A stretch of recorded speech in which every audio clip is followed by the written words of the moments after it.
ಅಡಿಶ್ ಆಗ್ಯಾಗ ಮಜ್ಗಿ. ಏನ್ರಿ ರೋಹಿತ್ ಅನ್ನಾರ, ಏನು ವಿಚಾರ ಮಾಡತ್ರಿ? ಮಳಿ ಒಂದು ಮ್ಯಾಚ್ ನಿಂದ್ರಬೇಕಂತ ವಿಚಾರ ಮಾಡತ್ತೀರನ್ರಿ? ಅದು ಆಗೋದಿಲ್ಲ ಬಿಡ್ರಿ. ಗಾಬಾದಾಗಂತ್ರ ನಾವು ಪೂರ್ತಿ ಗಬ್ಬ ಎಬ್ಬಿಸಿಬಿಟ್ಟಿವಿ. ಸ್ಮಿತ್ ಸೆಂಚುರಿ, ನಾನು ಸೆಂಚುರಿ, ಹ್ಯಾಂಗ ಆಡೀವಿ ನೋಡ್ರಿ. ಗಿಚ್ಚಿ ಲೀಡ್ ಆಡೀವಲ್ಲ. ಎಲ್ಲದ ನಿಮ್ಮ ಸಿರಾಜ್ ಬರೀ ಒಂದು ವಿಕೆಟ್ ತೊಗೊಳಣ. ಏನು ಮೊನ್ನೆ ಅಟ್ಟು ಹಾರಾಡತ್ತಿದ್ದ, ಇವತ್ತು ಹಾರಾಡ ಅನ್ಬೇಕಿಲ್ರಿ. ಎಲ್ಲ ಟುಸ್ ಪುಸ್ ಆಗಿಬಿಟ್ಟೈತಿ. ಬರೀ ಹಾರಾಡೋದಟ್ಟ ಅವನೇನು ಇದು ಇಲ್ಲ, ಬಾಲಿಂಗ್ ಇಲ್ಲ. ಬುಮ್ರಾ ಅಣ್ಣಾರ ಒಬ್ಬರ ಒದ್ದಾಡ ಹತ್ತಾರ. ಹೌದು ಹೆಡ್ಡ, ಕರೆ ಹೇಳಿದ್ ನೋಡಿ. ಇವ್ರು ನಾನು ಬಾಲರ್ ಅಂತ ತಿಳ್ಕೊಂಡ್ರು ಏನು ಬಾಲಿಂಗ್ ಮಷಿನ್ ಅಂತ ತಿಳ್ಕೊಂಡ್ರು ಗೊತ್ತಾಗಲ್ತು. 25 ಓವರ್ ಹಾಕ್ಸ್ಯಾರಪ್ಪ. ಒಟ್ಟು ವಿಕೆಟ್ ನಾ ಒಬ್ಬನ ತೊಗೊಂಡ್ಬಿಟ್ಟಿನಿ. ಉಳ್ಕೆದವ್ರು ವಿಕೆಟ್ ತೊಗೊಳವಲ್ರಿ, ಏನೂ ಮಾಡವಲ್ರಿ. ಆ ರೆಡ್ಡಿ ಒಂದು ವಿಕೆಟ್ ತೊಗೊಳ, ಉಳ್ಕೆದು ಆ ಸಿರಾಜ್ ಒಂದು ವಿಕೆಟ್ ತೊಗೊಳ. ಅದು ಲಾಸ್ಟ್ನೇದು ಒಂದು ವಿಕೆಟ್ ತೊಗೊಳ ಅಷ್ಟೇ. ಉಳ್ಕೆದು ಅಷ್ಟು ವಿಕೆಟ್ ನಾನೇ ತೊಗೊಂಡಿನಿ. ನಾನಾ ಗುದ್ದಾಡಿ ನಾನಾ ವಿಕೆಟ್ ತೆಗಿಬೇಕು. ಬೇರೆದವ್ರು ಯಾರು ಬಾಲರ್ ಇಲ್ಲ. ಏನಾಗೈತಿ ಮರೆ, ಏನಾಗೈತಿ ಅದು?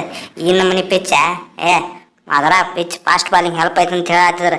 ನಮ್ಮ ಫಾಸ್ಟ್ ಬಾಲರ್ಗಳು ಏನು ವಿಕೆಟ್ ತೆಗಿವಲ್ರಿ ಯಾರು. ನಾ ಒಬ್ಬನ ಗುದ್ದಾಡತ್ತೀನಿ, ಅದು 5 ವಿಕೆಟ್. ಹೌದು ಬುಮ್ರಾ, ಹೌದು ನೋಡು, ಕರೆ ಹೇಳಿದ್ ನೋಡಿ. ನೀ ಬಾಲಿಂಗ್ ಮಷಿನ್ ಅದಿ. ನಮ್ಮ ಕಡೆ ಮೇನ್ ಅಸ್ತ್ರ ಇರೋದಂದ್ರೆ ಒಂದೇ ಬುಮ್ರಾ ಅಸ್ತ್ರ.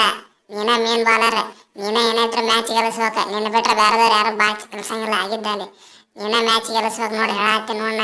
ನೀನ ಉಳ್ಕೆದ್ ಇನ್ನೊಂದು 3 ವಿಕೆಟ್ ತೆಗೆದ್ಬಿಡು ನಾಳೆಗೆ ಆಗಿದ್ದಲ್ಲಿ.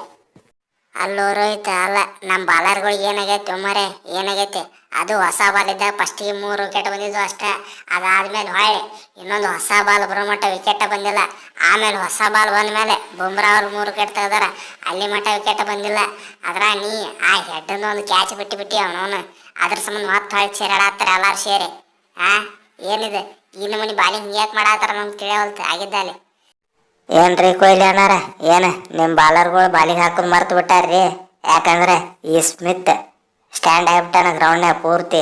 ಇನ್ನೇನಿದ್ರು ಸ್ಮಿತ್ ಆಟ ನೋಡ್ರಿಲ್ರಿ. Century ಬಂದತಿ, 12 boundary ಹೊಡೆದಿನ, 12. ಅದ್ರಾಗ ನಮ್ದು ಡಬಲ್ ಸೆಂಚುರಿ ಪಾರ್ಟ್ನರ್ಶಿಪ್ ಬಂದತಿ, ನಂದು ಎಡ್ಡಂದು. ಮಸ್ತ್ ಅಂದ್ರೆ ಮಸ್ತ್ ಆಯ್ತು. ಬರ್ರಿ ಫಸ್ಟ್ ಇನ್ನಿಂಗ್ಸ್ ಪೂರ್ತಿ ಆಸ್ಟ್ರೇಲಿಯಾ ಬರೆದು ಕೊಟ್ಬಿಡ್ರಿ. ನಿಮ್ದೇನೂ ಇಲ್ಲ, ನೀವು ಸುಮ್ ಗಂಟು ಮುಟ್ಟಿ ಕತ್ಕೊಂಡು ಹೋಗ್ಬಿಡ್ರಿ. ನೀವೇನು WTC ಫೈನಲ್ಗೆ ಹೋಗೋದಿಲ್ಲ, ಎಲ್ಲಿ ಹೋಗೋದಿಲ್ಲ.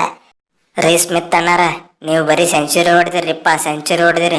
ನಾ 150 ರನ್ ಹೊಡೆದೀನಿ. ಅದ್ರಾಗ ನಂದು ಹಿಂದಿಂದ ಗಾಬಾದ ಟೆಸ್ಟ್ನಾಗ 3 ಮ್ಯಾಚ್ನಾಗ 0-0-0 ಆಗಿದ್ದು. ಅದರಿಂದ ನಾನು ಈ ಸಲನು 0ಕ್ಕೆ ಔಟ್ ಹಾಕಿನಂತ ಕೆಟ್ಟ ಎಲ್ಲಾರು ನಕ್ಕೋತ ಬಂದಿದ್ರು. ನಾ 150 ರನ್ ಹೊಡೆದ್ಬಿಟ್ಟಿನಿ ತಲೆ ಕೆಟ್ಟ ರೊಚ್ಚಿಗೆದ್ದು. ಅದ್ರಾಗ ರೋಹಿತ್ ಅನ್ನಾರ ನನ್ನೊಂದು ಕ್ಯಾಚ್ ಅಂದು ಬಿಟ್ರೆ ಭಾಳ ಅಂದ್ರೆ ಭಾಳ ಖುಷಿ ಆಯ್ತು. ಇವ್ರೇನು ಗೆಲ್ಲೋದಿಲ್ಲಾಡ್ರಿ, ನಾವು ಗೆಲ್ತೀವಿ ಏನಾದ್ರು. ಅಲ್ಲೂ ಹೆಡ್ಡ, ಗಾಬಾದಾಗ ನಿಮ್ಗೆ ಅಟ್ಟ ಬ್ಯಾಟಿಂಗ್ ಆಡಕ್ಕೆ ಬರ್ತೈತೆ ಅಂತಿದ್ದೀರ. ನಮಗೂ ಆಡಕ್ಕೆ ಬರ್ತೈತೋ, ನಮಗೂ ಆಡಕ್ಕೆ ಬರ್ತೈತಿ. ನಾವು ಬ್ಯಾಟ್ಸ್ಮನ್ಗಳು ಅದೀವಿ. ನಾವು ನಿಮ್ಗಿಂತ ಜಾಸ್ತಿ ರನ್ ಹೊಡಿತೀವಿ ನೋಡಿರ್ಬೇಕಾದ್ರೆ. ನೀವು ಒಟ್ಟ 400 ರನ್ ಹೊಡಿತೆ, ನಾವು ಅದರ ಡಬಲ್ ಹೊಡಿತೀವಿ, 800 ರನ್. ನಾವು ಬ್ಯಾಟಿಂಗ್ ಬರಲಿ ಆಗಿದ್ದಲ್ಲಿ ಹೊಡೆದು ತೋರಿಸ್ತೀವಿ. ನಾವು ನೀವು ಹೆಂಗೆ ಹೊಡಿತೀವಿ ಅತ್ತೇಕಟ್ ಬರ್ರಿ ಅವನವನು. ರೀ ಅಣ್ಣಾರ, ನೀವೇನು ರನ್ ಹೊಡಿತೀರಿ? ಆಲ್ರೆಡಿ ನಿಮ್ಮ ಫ್ಯಾನ್ಸ್ಗಳೆಲ್ಲ ಮಳೆ ಬರಲಪ್ಪ, ಮಳೆ ಬಂದು ಮ್ಯಾಚ್ ಡ್ರಾ ಆಗಲಿ ಅಂತೇಕಟ್ಟ ಬೇಡ್ಕೊಳ ಹತ್ತಾರ. ಏನು ಮಾಡ್ತೀರಿ? ಈಗ ಆಲ್ರೆಡಿ ಮಳೆ ಬರ್ಬೇಕತ್ತೇಕಟ್ಟ ಎಲ್ಲರೂ ಭಜನೆ ಮಾಡ್ಸಕ್ಕೆ ನಿಂತು ಬಿಟ್ರೆ ಆಗಿದ್ದಲ್ಲಿ. ಈಗ ಒಂದು ಟೆಂಕಿ ಹೊಡೆದು ಬರ್ತಾರೆ ಎಲ್ಲರೂ ಹೋಗಿದ್ದೇವ್ರಿ. ಎಲ್ಲೋ ಎಲ್ಲ ಬೇಕಾದ್ರೆ ಬರೆದಿಟ್ಕೊಂಡ್ಬಿಡಿ. ನಾವು ಓಪನರ್ ಬಂದು ನಿಚ್ಚಳ ರನ್ ಹೊಡಿತೀನಿ. ಈ ಮ್ಯಾಚ್ ಏನೇ ಇದ್ರು ನಾವು ಗೆಲ್ತೀವಿ, ನಿಮಗೆ ಗೆಲ್ಲಕ್ಕೆ ಬಿಡೋದಿಲ್ಲ. ನಾವು ಗೆಲ್ತೀವಿ ಏನೇ ಇದ್ರು ಆಗಿದ್ದಲ್ಲಿ. ಅದ್ರ ಸಂಬಂಧ ನಾ ಓಪನಿಂಗ್ ಬರತ್ತೀನಿ, ನಿಚ್ಚಳ ರನ್ ಹೊಡಿತೀನಿ. ಈ ಸಲ ಚಲೋ ಕ್ಯಾಪ್ಟನ್ಸಿನ ಮಾಡ್ತೀನಿ. ಈಗ ಗೆಲ್ತೈತಿ, WTC ಫೈನಲ್ ಆಗ್ತೈತಿ ಅಷ್ಟೇ.